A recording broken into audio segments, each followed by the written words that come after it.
Traditions around Eureka, a behind-the-scenes look on the annual Scarecrow Festival. A place for faith to come together, a closer look into the fellowship of Christian athletes. Spooky sights around your hometown, scary stories with a twist. A day of fun just down the road, Brookdale Farms and its Halloween festivities. All that and more. This is EBN.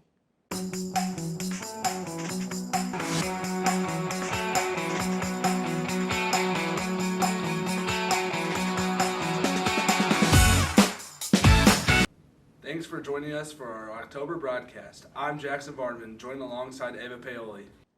The Scarecrow Festival around Eureka has occurred since 2013.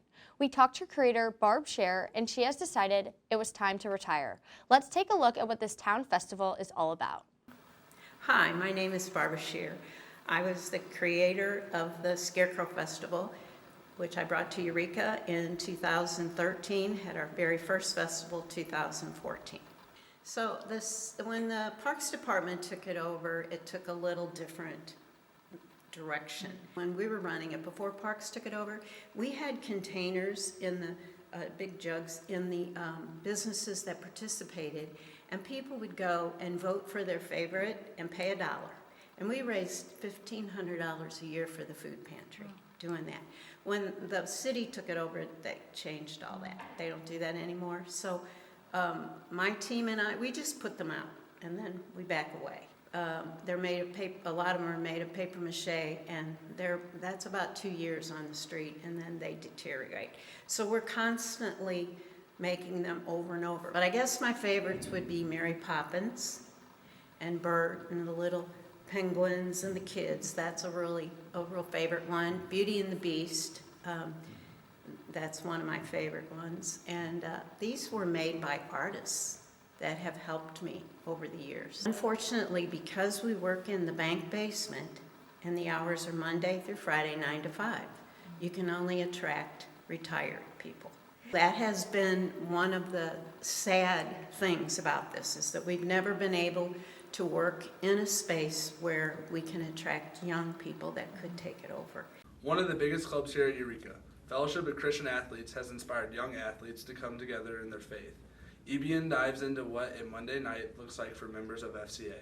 My role as an FCA leader this year is to be a role model to all the Christian athletes that come to FCA, which is Fellowship of Christian Athletes. I have good faith and good passion for the Lord, so everyone that comes can see that in me. So the first meeting, when everyone showed up, there was a lot of people. There was I think over 60 or something like that, and just seeing everyone there was really cool. Putting in effort to learn more about God and learn more about FCA and just play sports and have fun together, and it was a cool experience for the first meeting. My role as an FCA leader is to kind of do the stuff behind the scenes before the actual meeting itself starts. As leaders, we all kind of talk about it with Menchie and pick a lesson and a food theme, encouraging kids that don't always go there to go, and just be really positive to everybody when you talk about it. And it's just really for everybody to come and connect and grow their relationship with God.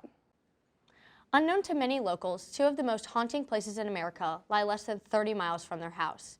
EBN will be dissecting the chilling past of Zombie Road and the Lemp family mansion. What is now known as Rock Hollow Trails was previously referred to for decades as Zombie Road. The trail lies within the Merrimack Greenway in Wildwood and is popular amongst mountain bikers.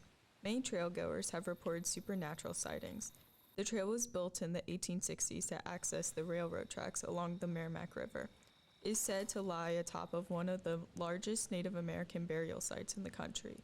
Zombie Road is supposedly haunted by the spirits of indigenous people, as well as Della McAuliffe, who was hit by a train near the trail in 1876. The history of the Lemp Mansion is just as eerie.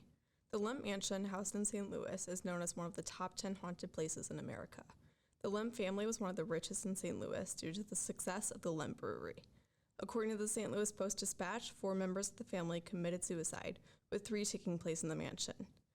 Additionally, the mansion's attic housed the illegitimate child of William Lemp Jr. The child, born with Down syndrome, never left the attic for the entirety of his life. It is said that his spirit still lies there. The last living relative of the Lemp family, Edwin Lemp, lived away from the rest of his family. He died from natural causes at age 90, and his last wish was for his butler to burn various Limp family documents, paintings, and artifacts that the Limps had collected throughout their life. Eureka's own Brookdale Farms has many fall festivities for kids of all ages.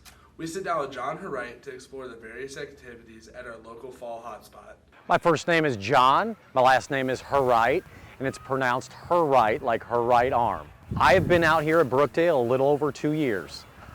The favorite festivities here for the fall season have got to be the inflatables.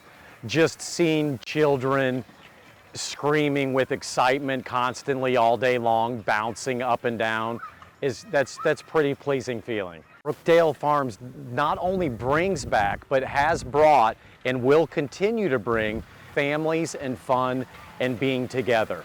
That's kind of our mission, and what we want to do is focus on the younger generations, doing it on a good, wholesome environment. First thing to do, I would tell somebody, would probably be come meet me or Miss Ashley, one of the two. That would be the first, just so you get I'll give you a great synopsis of what's available to do on the farm.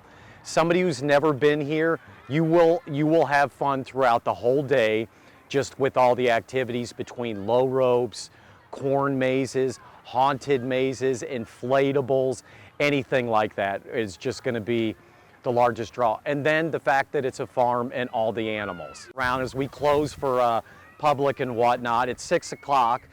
7 o'clock p.m. is when the haunt starts. When the haunt starts, it does get a little bit more rowdy than the day crowd, but it's still families and kids and young adults having a good time, getting scared and hopefully scared pretty viciously, but not to where we need any kind of attention because of that scaring.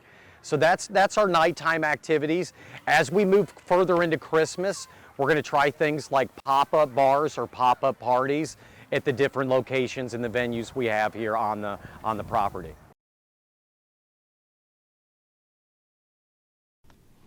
That's all for us here from Studio E. I'm Jackson Vardeman. And I'm Ava Paoli for EBN. See you soon, Wildcats.